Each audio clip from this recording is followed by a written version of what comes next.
ಎಲ್ಲರಿಗೂ ನಮಸ್ಕಾರ. ನನ್ನ ಹೆಸರು ಛಾಯಾ ಅಂತ.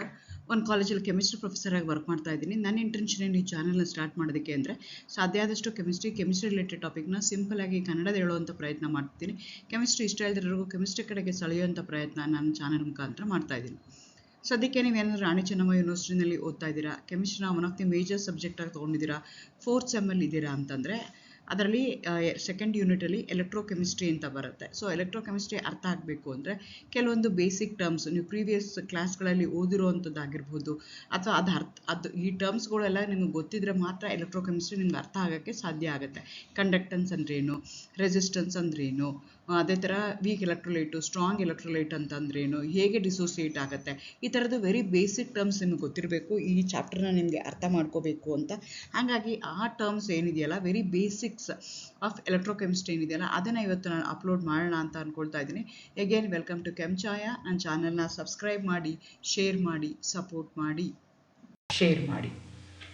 ಆದರೆ ಎಲೆಕ್ಟ್ರೋಕೆಮಿಸ್ಟ್ರಿ ಅಂದರೆ ಏನು? It's a branch of chemistry which deals with study of interconversion of electrical energy into chemical energy. It is an interconversion. ಅಂದರೆ ಎಲೆಕ್ಟ್ರಿಕಲ್ ಎನರ್ಜಿಯಿಂದ ಕೆಮಿಕಲ್ ಎನರ್ಜಿಯಿಂದ ಎಲೆಕ್ಟ್ರಿಕಲ್ ಎನರ್ಜಿ ಕನ್ವರ್ಟ್ ಆಗುತ್ತಲ್ಲ, ಅದನ್ನು ಓದ್ತೀವಲ್ಲ, ಅಂಥ ಬ್ರಾಂಚ್ಗೆ ನಾವೇನಂತ ಕರಿತೀವಿ, ಎಲೆಕ್ಟ್ರೋಕೆಮಿಸ್ಟ್ರಿ ಅಂತ ಕರಿತೀವಿ. And also mainly it going to deals with the behaviour of electrolytes in solution. Electrochemistry ಅಂದ್ರೇನು? It's a branch of chemistry which deals with interconversion of electrical energy into chemical energy and behaviour of electrolytes in the solution. Electrolyte ಅಂದರೆ ಏನು ಅಂತ ಮುಂದೆ ಹೇಳ್ತೀನಿ. ಅದು ಒಂದು ಕೆಮಿಸ್ಟ್ರಿನಲ್ಲಿ ಒಂದು branch. ಅದು ಏನು ಹೇಳುತ್ತೆ ಅಂತಂದರೆ, ಎಲೆಕ್ಟ್ರಿಕಲ್ ಎನರ್ಜಿಯಿಂದ ಕೆಮಿಕಲ್ ಎನರ್ಜಿಯಿಂದ ಎಲೆಕ್ಟ್ರಿಕಲ್ ಎನರ್ಜಿ ಹೆಂಗೆ ಕನ್ವರ್ಷನ್ ಆಗುತ್ತೆ ಅದನ್ನು ಸ್ಟಡಿ ಮಾಡ್ತೀವಲ್ಲ, ಅದಕ್ಕೆ ನಾವೇನಂತ ಕರಿತೀವಿ, ಎಲೆಕ್ಟ್ರೋಕೆಮಿಸ್ಟ್ರಿ ಅಂತ ಹೇಳ್ತೀವಿ. Based on electrical conductivity, substances are classified into 2 types. ಏನಾಗ್ತಾ ಇದೆ, ಈಗ ನನಗೆ ಮಾಲಿಕ್ಯೂಲಲ್ಲಿ ಎಲೆಕ್ಟ್ರಿಕಲ್ ಕಂಡಕ್ಟಿವಿಟಿ ಮೇಲೆ ನಾನು ಏನು ಮಾಡ್ತೀನಿ, ಸಬ್ಸ್ಟೆನ್ಸ್ನ 2 ಥರ ಕ್ಲಾಸಿಫೈ ಮಾಡ್ತೀನಿ. ಒಂದಕ್ಕೆ ಕಂಡಕ್ಟರ್ಸ್ ಅಂತ ಹೇಳ್ತೀನಿ, ಇನ್ನೊಂದಕ್ಕೆ ಇನ್ಸುಲೇಟರ್ಸ್ ಅಂತ ಹೇಳ್ತೀನಿ. ಅಂದ್ರೇನು? ಎಲೆಕ್ಟ್ರಿಕಲ್ ಕಂಡಕ್ಟಿವಿಟಿ ಅಂದರೆ ನಿಮ್ಮ ಮಾಲಿಕ್ಯೂಲಲ್ಲಿ ಎಲೆಕ್ಟ್ರಾನ್ಸ್ನ ಅಥವಾ ಎಲೆಕ್ಟ್ರಿಕ್ ಕರೆಂಟ್ನ ಪಾಸ್ ಮಾಡಲ್ವಾ, ಆ ಬೇಸಿಸ್ ಮೇಲೆ ನಾನು ಏನು ಮಾಡ್ತಾ ಇದ್ದೀನಿ, 2 ಕ್ಲಾಸಿಫೈ ಮಾಡ್ತಾ ಇದ್ದೀನಿ. ಒಂದಕ್ಕೆ ಕಂಡಕ್ಟರ್ಸ್ ಅಂತ ಕರಿತೀನಿ, ಇನ್ನೊಂದಕ್ಕೆ ಇನ್ಸುಲೇಟರ್ಸ್ ಅಂತ ಕರಿತೀನಿ. Conductors are the substances which allow the electric current to pass through it. ತನ್ನ ಮೂಲಕ ಎಲೆಕ್ಟ್ರಾನ್ ಕರೆಂಟ್ನ ಪಾಸ್ ಮಾಡೋಕ್ಕೆ ಬಿಡುತ್ತಲ್ಲ, ಅಂಥ ಸಬ್ಸ್ಟೆನ್ಸ್ಗೆ ನಾವೇನಂತ ಕರಿತೀವಿ, ಕಂಡಕ್ಟರ್ಸ್ ಅಂತ ಹೇಳ್ತೀವಿ. ಎಕ್ಸಾಂಪಲ್ಸ್ ಅಂದರೆ all metals are conductors, graphite, aqueous solutions of all the acids, bases, salts, ಇದೆಲ್ಲನೂ ಕಂಡಕ್ಟರ್ಸ್ ಆಗಿ ಆ್ಯಕ್ಟ್ ಮಾಡುತ್ತೆ. ಅದೇ ಥರ ಇನ್ಸುಲೇಟರ್ಸ್ ಅಂದರೆ ಏನು ಅಂದರೆ, the substances which do not allow electric current to pass through it. ತನ್ನ ಮುಖಾಂತರ ಎಲೆಕ್ಟ್ರಿಕ್ ಕರೆಂಟ್ನ ಪಾಸ್ ಮಾಡೋದಾದ್ರೆ ಬಿಡುತ್ತಲ್ಲ, ಅಂಥದಕ್ಕೆ ಏನಂತ ಕರಿತೀವಿ ನಾವು, ಇನ್ಸುಲೇಟರ್ಸ್ ಅಂತ ಕರಿತೀವಿ. ಡೈಮಂಡ್ ಇರ್ಬೋದು, ರಬ್ಬರ್ ಇರ್ಬೋದು, plastic, glass, aqueous solutions of ಆಲ್ಕೋಹಾಲ್ಸು, ಇವೆಲ್ಲನೂ ನಾವೇನಂತ ಕರಿತೀವಿ, ಇನ್ಸುಲೇಟರ್ಸ್ ಅಂತ ಕರಿತೀವಿ. ಕಂಡಕ್ಟರ್ಸ್ ಅಂದರೆ ಏನು ಮಾಡುತ್ತೆ, ಎಲೆಕ್ಟ್ರಾನ್ಸ್ನ ಅಥವಾ ಕರೆಂಟ್ನ ತನ್ನ ಮುಖಾಂತರ ಪಾಸ್ ಮಾಡೋಕ್ಕೆ ಬಿಡುತ್ತಲ್ಲ, ಅಂಥ ಸಬ್ಸ್ಟೆನ್ಸ್ನ ನಾವೇನಂತ ಕರಿತೀವಿ, ಕಂಡಕ್ಟರ್ಸ್ ಅಂತ ಹೇಳ್ತೀವಿ. ಯಾವುದು ಪಾಸ್ ಮಾಡೋಕ್ಕೆ ಬಿಡಲ್ವಲ್ಲ, ಅಂಥದನ್ನೇನಂತ ಕರಿತೀವಿ ನಾವು, ಇನ್ಸುಲೇಟರ್ಸ್ ಅಂತ ಕರಿತೀವಿ. ಅದೇ ರೀತಿ based on the ion producing capacity in water substances. ಈಗ ಯಾವುದೋ ಒಂದು ಸಬ್ಸ್ಟೆನ್ಸ್ನ ವಾಟರಲ್ಲಿ ಸಾಲ್ಯುಬಲ್ ಆಗುತ್ತಾ ಇದೆ ಅಂತ ತಿಳ್ಕೊಳ್ಳೋಣ. ಅದೇನಾಗುತ್ತೆ ಡಿಸೋಸಿಯೇಟ್ ಆಗುತ್ತೆ, ಅಯನೈಸ್ ಆಗುತ್ತೆ. ಯಾವ ರೀತಿ ಅಯನೈಸ್ ಆಗುತ್ತೆ, ಎಷ್ಟು ಪರ್ಸೆಂಟೇಜ್ ಅಯನೈಸೇಷನ್ ಆಗುತ್ತೆ, ಅದ್ರ ಮೇಲೆ ನಾವೇನಂತ ಕರಿತೀವಿ, ಅಯನೈಸೇಷನ್ ಆಗುತ್ತಾ ಇಲ್ವಾ ಅನ್ನೋದ್ರ ಮೇಲೆ ಏನು ಹೇಳ್ತೀವಿ ನಾವು, 2 ಟೈಪ್ ಕರಿತೀವಿ. ಒಂದಕ್ಕೆ ಎಲೆಕ್ಟ್ರೋಲೈಟ್ಸ್ ಅಂತ ಕರಿತೀವಿ, ಇನ್ನೊಂದಕ್ಕೆ ನಾನ್ ಎಲೆಕ್ಟ್ರೋಲೈಟ್ಸ್ ಅಂತ ಹೇಳ್ತೀವಿ. This is possible only in case of water soluble substances. ಯಾವುದೋ ಒಂದು ಸಬ್ಸ್ಟೆನ್ಸ್ ತೊಗೊಂಡಿದ್ದೀನಿ, ಅದು ನೀರೊಳಗಡೆ ಹಾಕಿದ್ದೀನಿ, ಇದರಲ್ಲಿ ಕರಗ್ತಾ ಇರುವಂಥ ಸಬ್ಸ್ಟೆನ್ಸ್ನ ನಾನು 2 ಥರ ಕ್ಲಾಸಿಫೈ ಮಾಡ್ತೀನಿ. ಒಂದಕ್ಕೆ ಎಲೆಕ್ಟ್ರೋಲೈಟ್ಸ್ ಅಂತ ಕರಿತೀನಿ, ಇನ್ನೊಂದಕ್ಕೆ ನಾನ್ ಎಲೆಕ್ಟ್ರೋಲೈಟ್ಸ್ ಅಂತ ಕರಿತೀನಿ. Electrolytes, the substances which produce the ions either in this dissolved state or in the molten state. Electrolytes ಅಂದ್ರೇನು, ಅದು ಏನು ಮಾಡುತ್ತೆ, ಅಯನೈಸೇಷನ್ ಆಗುತ್ತೆ. ನೀರೊಳಗಡೆ ಹಾಕಿದ ತಕ್ಷಣ ಏನಾಗುತ್ತೆ, ಅಯನೈಸೇಷನ್ ಆಗುತ್ತೆ. Both in the dissolve state and also in the molten state. Molten ಸ್ಟೇಟಲ್ಲೂ ಅದೇನಾಗುತ್ತೆ, ಅಯಾನ್ಸ್ ಪ್ರೊಡ್ಯೂಸ್ ಮಾಡುತ್ತೆ. ಅದೇ ರೀತಿ ಕಂಪ್ಲೀಟ್ಲಿ ಸೊಲ್ಯೂಷನಲ್ಲೂ ಏನಾಗುತ್ತೆ, ಅದು ಅಯಾನ್ ಫಾರ್ಮ್ನ ಮಾಡುತ್ತೆ. ಅಂಥದಕ್ಕೆ ನಾವೇನಂತ ಕರಿತೀವಿ, ಎಲೆಕ್ಟ್ರೋಲೈಟ್ಸ್ ಅಂತ ಕರಿತೀವಿ. Example, acids like HCl, HNO3, H2SO4, ಅಸ್ಟಿಕ್ acid, bases like NaOH, KOH, ammonium hydroxide, almost all water soluble salts ಎಲ್ಲ ನಾವೇನು ನಾವೇನಂತ ಕರಿತೀವಿ ಎಲೆಕ್ಟ್ರೋಲೈಟ್ಸ್ ಅಂತ ಕರಿತೀವಿ. Those are the electrolytes are the substances they going to produce ions either in the dissolve state or in the molten state. ಪೂರ್ತಿ ಕರಗ್ದಾಗೂ ಏನಾಗುತ್ತೆ ಅದು ಅಯಾನ್ಸ್ನ ಫಾರ್ಮ್ ಮಾಡುತ್ತೆ. ಅಥವಾ ಸೆಮಿ ಸಾಲಿಡ್ ಆಗಿದ್ದಾಗ ಮೋಲ್ಟನ್ ಸ್ಟೇಟಲ್ಲಿ ಇದ್ದಾಗೂ ಅದೇನು ಮಾಡುತ್ತೆ ಅಯಾನ್ಸ್ನ ಪ್ರೊಡ್ಯೂಸ್ ಮಾಡಿದ್ರೆ ಅಂಥ ಸಬ್ಸ್ಟೆನ್ಸ್ ನಾವೇನಂತ ಕರಿತೀವಿ ಎಲೆಕ್ಟ್ರೋಲೈಟ್ಸ್ ಅಂತ ಕರಿತೀವಿ. ವೆನ್ ದೇ ಡಿಸಾಲ್ವ್ಡ್ ಇನ್ ವಾಟರಲ್ಲಿ ಡಿಸಾಲ್ವ್ ಮಾಡೋಕ್ಕೆ ಶುರು ಮಾಡಿದಾಗ ಆಗುತ್ತಲ್ಲ ಅಂಥದಕ್ಕೆ ಏನಂತ ಕರಿತೀವಿ ನಾವು ಎಲೆಕ್ಟ್ರೋಲೈಟ್ಸ್ ಅಂತ ಕರಿತೀವ್. ನಾನ್ ಎಲೆಕ್ಟ್ರೋಲೈಟ್ಸ್ ಅಂದರೆ the substances do not produce ions. ನೀರೊಳಗಡೆ ಹಾಕಿದ್ರೂ ಏನಾಗುತ್ತೆ ಅದು ಡಿಸಾಲ್ವ್ ಆಗುತ್ತೆ, ಆದರೆ ಅಯಾನ್ಸ್ನ ಪ್ರೊಡ್ಯೂಸ್ ಮಾಡಲ್ಲ, ಮಾಲಿಕ್ಯುಲರ್ ಸ್ಟೇಟಲ್ಲೇ ಇರುತ್ತೆ. ಅಂಥದಕ್ಕೆ ನಾವೇನಂತ ಕರಿತೀವಿ ನಾನ್ ಎಲೆಕ್ಟ್ರೋಲೈಟ್ಸ್ ಅಂತ ಕರಿತೀವಿ. Example organic compounds like urea, glucose, fructose, alcohols, maltose, lactose, all these are soluble in water but they do not produce ions, they are going to remain as molecules. ಅಂಥದಕ್ಕೆ ನಾವೇನಂತ ಕರಿತೀವಿ electrolytes ಅಂತ ಕರಿತೀವಿ. Again, ಈಗ electrolytes are further classified into 2 types based on the extent of ionisation. ಎಷ್ಟು ionisation ಆಗ್ತಾ ಇದೆ, ಎಷ್ಟು ಡಿಸಾಲ್ವ್ ಆಗ್ತಾ ಇದೆ, ಎಷ್ಟು ಪರ್ಸೆಂಟೇಜು ಅಯಾನ್ಸ್ನ ಕೊಡ್ತಾ ಇದೆ ಅನ್ನೋದ್ರ ಮೇಲೆ ಎಲೆಕ್ಟ್ರೋಲೈಟ್ಸ್ ನಾನು 2 ಥರ ಕ್ಲಾಸಿಫೈ ಮಾಡ್ತೀನಿ. ಒಂದಕ್ಕೆ ಸ್ಟ್ರಾಂಗ್ ಎಲೆಕ್ಟ್ರೋಲೈಟ್ ಅಂತ ಕರಿತೀನಿ, ಇನ್ನೊಂದಕ್ಕೆ ವೀಕ್ ಎಲೆಕ್ಟ್ರೋಲೈಟ್ ಅಂತ ಕರಿತೀನಿ. ಸ್ಟ್ರಾಂಗ್ ಎಲೆಕ್ಟ್ರೋಲೈಟ್ ಅಂದರೆ ಏನು ಅಂದರೆ the electrolytes which undergo complete ionisation even in concentrate solution. Concentrated ಆಗಿತ್ತು ಸೊಲ್ಯೂಷನ್ ಅಂತ ಇಟ್ಕೊಳ್ಳೋಣ, ನೀರು ತುಂಬ ಕಡಿಮೆ ಇತ್ತು, ನಂದು ಸಾಲ್ಟ್ ಜಾಸ್ತಿ ಆಗಿತ್ತು ಅಂದಾಗ ಅಂಥ ಸೊಲ್ಯೂಷನ್ಗೆ ನಾನು ಅಂತ ಕರಿತೀನಿ ಕಾನ್ಸಂಟ್ರೇಟೆಡ್ ಸೊಲ್ಯೂಷನ್ ಅಂತ ಕರಿತೀನಿ. ಕಾನ್ಸಂಟ್ರೇಟೆಡ್ ಸೊಲ್ಯೂಷನಲ್ಲೂ 100% ಡಿಸೋಸಿಯೇಷನ್ ಆಗ್ತಾ ಇದೆ, 100% ಅಯನೈಸೇಷನ್ ಆಗ್ತಾ ಇದೆ ಅಂತೀವಲ್ಲ, ಅಂಥದಕ್ಕೆ ಏನಂತ ಕರಿತೀವಿ ನಾವು ಸ್ಟ್ರಾಂಗ್ ಎಲೆಕ್ಟ್ರೋಲೈಟ್ಸ್ ಅಂತ ಕರಿತೀವಿ. ಸ್ಟ್ರಾಂಗ್ ಆ್ಯಸಿಡ್ ಲೈಕ್ HCl ಇರ್ಬೋದು, ನೈಟ್ರಿಕ್ ಆ್ಯಸಿಡ್ ಇರ್ಬೋದು, ಸಲ್ಫ್ಯೂರಿಕ್ ಆ್ಯಸಿಡ್ ಇರ್ಬೋದು. Strong bases like NaOH, KOH, barium hydroxide, all these are example for strong electrolyte.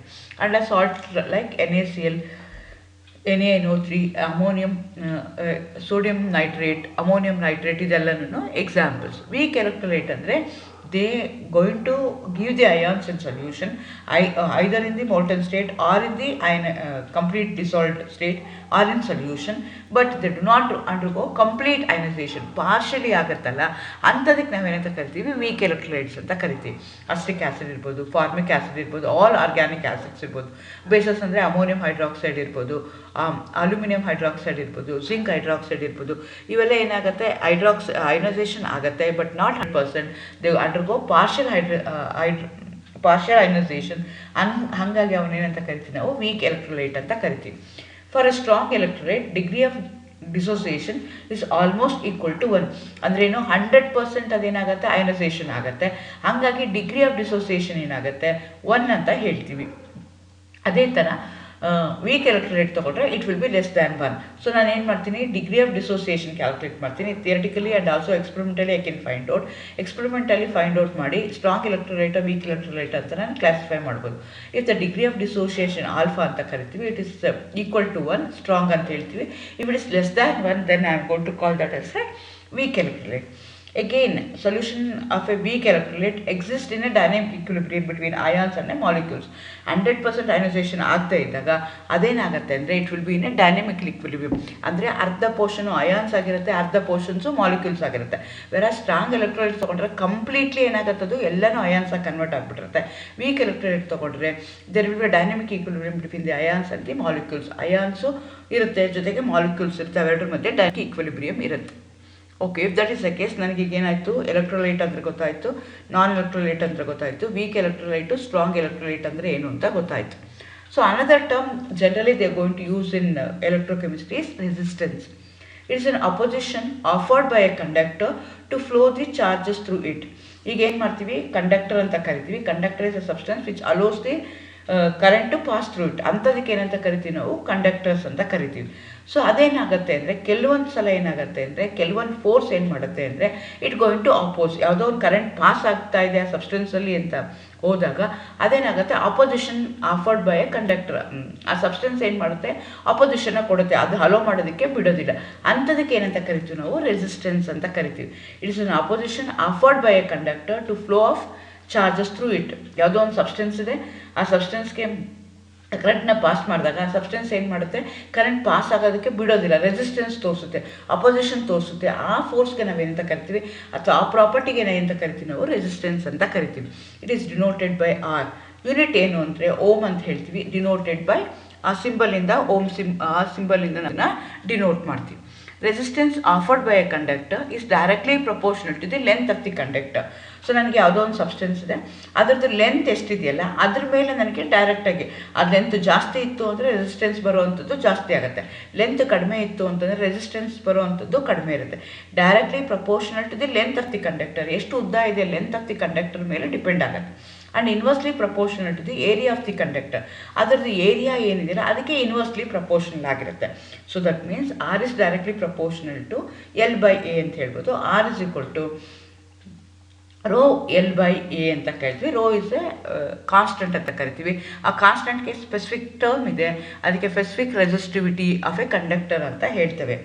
So ಈಗೇನಾಯಿತು, resistance ಯಾವುದೋ ಒಂದು ಸಬ್ಸ್ಟೆನ್ಸ್ ಇದೆ, ಕರೆಂಟ್ ಪಾಸ್ ಮಾಡೋಕ್ಕೆ ತಕ್ಷಣ ಏನು ಮಾಡುತ್ತೆ, ಅದು ಅಪೋಸ್ ಮಾಡುತ್ತೆ.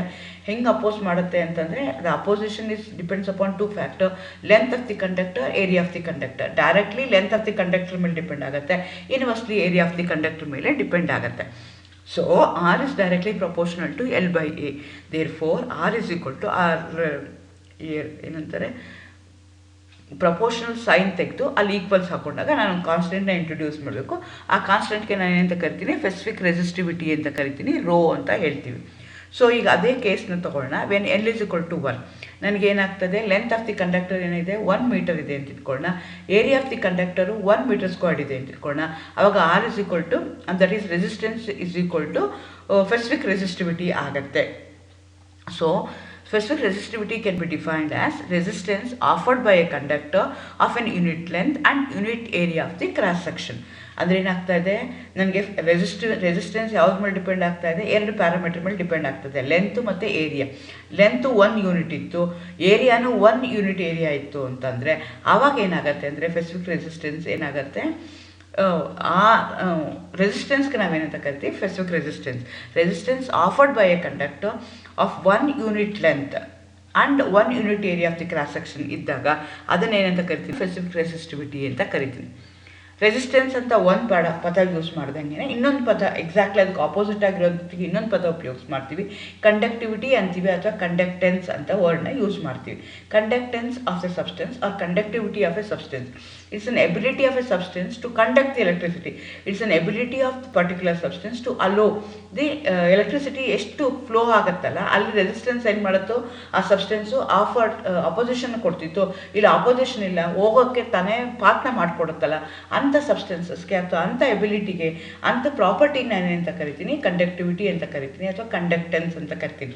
It is an ability of a substance to conduct electricity.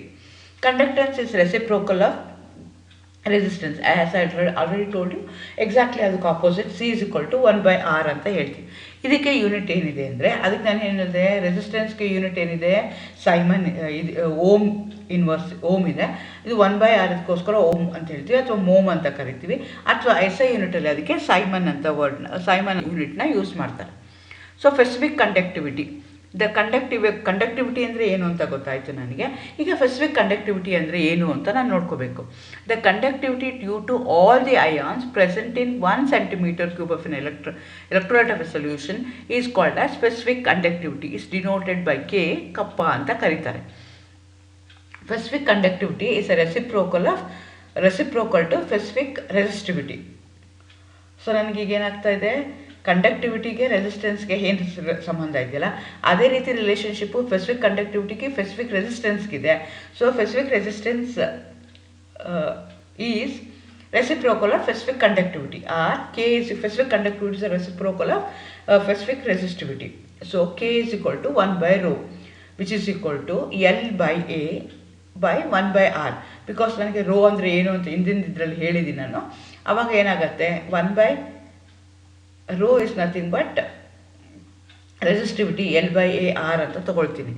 So ಈಗ ಏನಾಯಿತು, unit of specific conductivity is equal to mho or siemens inverse. ಯಾಕೆಂದರೆ 1/K ಇದೆಯಲ್ಲ, ಅದಕ್ಕೋಸ್ಕರ ಏನಾಗುತ್ತೆ, ಸೈಮನ್ ಮೀಟರ್ ಇನ್ವರ್ಸ್ ಆಗ್ತಾ ಇದೆ, ಪರ್ ಮೀಟರ್ ಆಗ್ತಾ ಇದೆ, ಅಥವಾ ಮೋಮ್ ಪರ್ ಮೀಟರ್ ಆಗ್ತಾ ಇದೆ.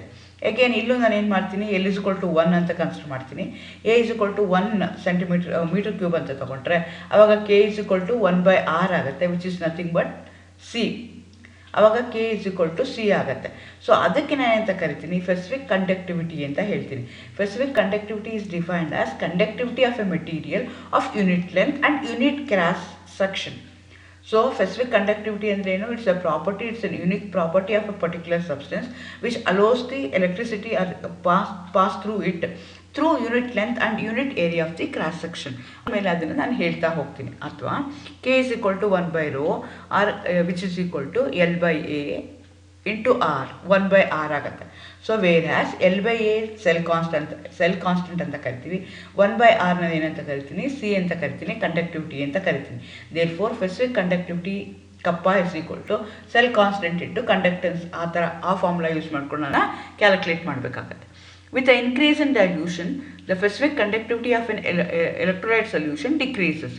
So ನನಗೆ ಡೈಲ್ಯೂಷನ್ ಜಾಸ್ತಿ ಮಾಡ್ತಾ ಹೋದಂಗೆ ಸ್ಪೆಸಿಫಿಕ್ ಕಂಡಕ್ಟಿವಿಟಿ ಏನಾಗುತ್ತೆ, ಡಿಕ್ರೀಸ್ ಆಗ್ತಾ ಹೋಗುತ್ತೆ. ಡೈಲ್ಯೂಷನ್ ಇನ್ಕ್ರೀಸ್ ಮಾಡ್ತಾ ಹೋದಂಗೆ ಸ್ಪೆಸಿಫಿಕ್ ಕಂಡಕ್ಟಿವಿಟಿ ಏನಾಗುತ್ತೆ, ಡಿಕ್ರೀಸ್ ಆಗುತ್ತೆ. ಯಾಕೆ ಅಂದರೆ ಡಿಕ್ರೀಸ್ ಮಾಡ್ದಂಗೆ number of ions in a specified volume ಏನಾಗ್ತಾ ಹೋಗುತ್ತೆ, ಡಿಕ್ರೀಸ್ ಆಗ್ತಾ ಹೋಗುತ್ತೆ.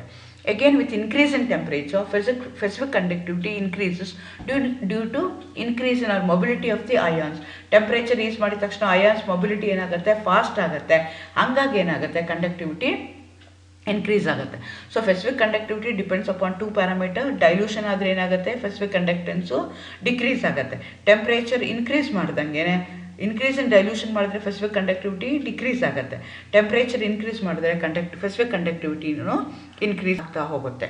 ಅದೇ ಥರ ಇನ್ನೊಂದು ಟರ್ಮ್ನ ಯೂಸ್ ಮಾಡ್ತೀವಿ, ಅದಕ್ಕೆ ಏನಂತ ಕರಿತೀವಿ ನಾವು, ಈಕ್ವಲೆಂಟ್ ಕಂಡಕ್ಟೆನ್ಸ್ ಅಂತ ಹೇಳ್ತೀವಿ.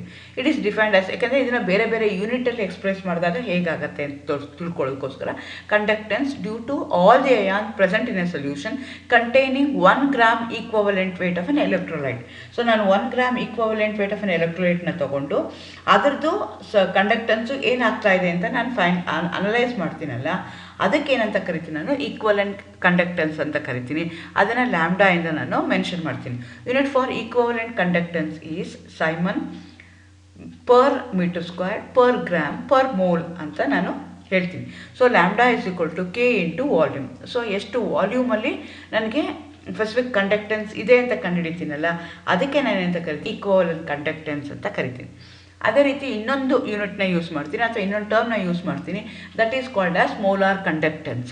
It is defined as the conductance due to all the ions present in the solution containing 1 mole of an electrolyte. Whereas equivalent ಅಂದರೆ ಗ್ರಾಮ್ ಈಕ್ವಲೆಂಟ್ ವೇಟ್ ತೊಗೊಂಡಿರ್ತಾರೆ, ಇಲ್ಲಿ 1 mole of an electrolyte ತೊಗೊಳ್ತೀನಿ. ಹಂಗಾಗಿ ಇದನ್ನು ಏನಂತ ಕರೀತಾರೆ, molar conductance ಅಂತ ಹೇಳ್ತಾರೆ. Denoted by lambda M. That M represent molar conductance ಅಂತ. ಯೂನಿಟ್ ಏನು ಅಂದರೆ siemens metre squared per volume. ಅದೇನಿದೆ, lambda max is equal to kappa into ವಾಲ್ಯೂಮ್ನೇ, but ವಾಲ್ಯೂಮ್ನ ನಾನು ಬೇರೆ ರೀತಿಯಲ್ಲಿ ಎಕ್ಸ್ಪ್ರೆಸ್ ಮಾಡ್ತಾ ಇದ್ದೀನಿ. If that is the case, what is the relationship between molar conductance and specific conductance? Molar ಕಂಡಕ್ಟೆನ್ಸ್ಗೂ ಸ್ಪೆಸಿಫಿಕ್ ಕಂಡಕ್ಟೆನ್ಸ್ಗೂ ಏನು ರಿಲೇಷನ್ಶಿಪ್ ಇದೆ ಅದನ್ನು ತಿಳ್ಕೊಳ್ತಾ ಹೋಗೋಣ. Consider 1 mole of an electrolyte present in V cm³ of a solution. Its conductance is taken as molar conductance. So ಈಗ ನಾನು ಏನು ಮಾಡ್ತಾ ಇದ್ದೀನಿ, 1 mole ಆಫ್ ಎನ್ ಎಲೆಕ್ಟ್ರೋಲೈಟ್ನ ತೊಗೊಂಡಿದ್ದೀನಿ. ಎಷ್ಟು ವಾಲ್ಯೂಮಲ್ಲಿದೆ, V cm³ ವಾಲ್ಯೂಮಲ್ಲಿದೆ. ಬಿಕಾಸ್ ನನಗೆ ಸ್ಪೆಸಿಫಿಕ್ ಕಂಡಕ್ಟೆನ್ಸ್ ಇಂಟು V ವಾಲ್ಯೂಮ್ನ ಮಲ್ಟಿಪ್ಲೈ ಮಾಡಿದ್ರೆ ನನಗೆ ಮೋಲಾರ್ ಕಂಡಕ್ಟೆನ್ಸ್ ಬರುತ್ತೆ. ಸೊ ನಾನು ಏನು ಮಾಡ್ತಾ ಇದ್ದೀನಿ, 1 mole ಆಫ್ ಎನ್ ಎಲೆಕ್ಟ್ರೋಲೈಟ್ನ ತೊಗೊಳ್ತಾ ಇದ್ದೀನಿ. ಎಷ್ಟು ವಾಲ್ಯೂಮಲ್ಲಿ ತೊಗೊಳ್ತಾ ಇದ್ದೀನಿ, V cm³ ಆಫ್ ಎ ಸೊಲ್ಯೂಷನಲ್ಲಿ ತೊಗೊಳ್ತಾ ಇದ್ದೀನಿ. ಆವಾಗ ನನಗೆ ಏನು ಬರುತ್ತಲ್ಲ, ಅದಕ್ಕೆ ಏನಂತ ಕರಿತೀನಿ, molar conductance, because I have taken 1 mole of an electrolyte. The conductance of 1 cm³ of a solution is specific conductance of a conductance V is equal to V into K. Therefore, lambda m is equal to Vm into K, because exactly same analog is where Vm is the volume of the solution containing in 1 mole of an electrolyte. If the concentration of the solution C mole per liter na ತಗೊಂಡ್ರೆ C moles of electrolyte present in 1 liter ಅಂತ ನಾನು ಹೋಗ್ತೀನಿ. ಆವಾಗ lambda max is equal to ಅಥವಾ molar conductance is equal to K into 1000 divided by C ಹೇಳ್ತೀನಿ. If K I am going to express in siemens metre squared or lambda max ಅಥವಾ molar conductance if it is expressed in Simon per meter square per mole, then lambda max molar conductance is given by K by 1000 into C. Again ಇದನ್ನು unit conversion, ಒಂದು SI unit ಇಂದ CGS ಯೂನಿಟ್ಗೆ convert ಮಾಡಿದಾಗ ಏನಾಗುತ್ತೆ ಅಂತ ಬರುತ್ತೆ, ಅದನ್ನು ಇದರಲ್ಲಿ ಹೇಳ್ತಾ ಹೋಗ್ತೀನಿ. ಅದೇ ರೀತಿ 1 ಈಕ್ವಾಲೆಂಟ್ ಆಫ್ ಎನ್ ಎಲೆಕ್ಟ್ರೋಲೈಟ್ನ ತಗೊಂಡೆ ಅಂತ ಇಟ್ಕೊಂಡ್ರೆ molar conductance is exactly equal to equivalent conductance, ಯಾಕೆಂದರೆ number of ions remains the same. For a bivalent electrolyte, molar conductance is equal to 2 into equivalent conductance. Therefore, molar conductance is equal to 2 into equivalent conductance. Or in general, I can call it as molar conductance is equal to Z into equivalent conductance. Where what is Z? Z is a total number of positive or negative ions. Positive ions ಇರ್ಬೋದು, negative ions ಇರ್ಬೋದು, ಆ ಅಯಾನ್ಸ್ನ consider ಮಾಡ್ತೀನಿ ನಾನು. ಅದಕ್ಕೆ ಏನಂತ ಕರಿತೀನಿ ನಾನು, molar conductance of that particular substance ಅಂತ ಹೇಳ್ತೀನಿ. So this are the terms I am going to use.